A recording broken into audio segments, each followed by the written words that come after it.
Il-Gvern qed jaħdem fuq proġett ambizzjuż multimiljunarju biex fil-Gżira Awċija jinbena kampus ġdid għal kulleġġ Malti tal-Arti, ix-Xjenza u t-Teknoloġija, l-MCAST. Dan huwa parti mill-investiment li qed jagħmel il-Gvern u l-impenn li għandu għall-edukazzjoni fil-Gżira ta' Tliet. Dan tħabbar waqt żjara li għamlet il-Ministru għall-Edukazzjoni Justin Caruana fil-kampus preżenti tal-MCAST f'Għawdex. Il-Ministru Caruana ħabbret ukoll illi tnieda dokument għal konsultazzjoni pubblika dwar il-pjan strateġiku tal-MCAST għas-snin 2022 u 2027.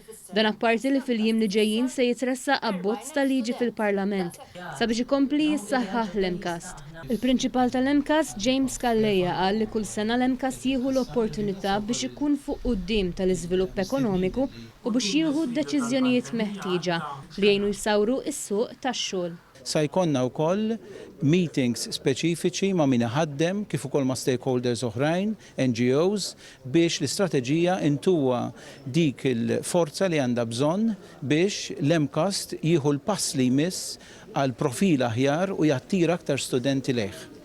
Il-Ministru Caruana spjegat li qed ħares lejn il-futur tal-MCAST fuq diversi livelli, żvilupp infrastrutturali, it-tisħiħ tal-kwalità tat-tagħlim u li jkunu attirati aktar studenti mill-livell sekondarju għall-MCAST. Qed naraw kif permezz ta' dawn iż-żewġ dokumenti il-pubbliku qed jiġi mistieden biex ukoll jipparteċipa fil-konsultazzjoni għax iridu MCAST li jkun tal-komunità u għall-komunità.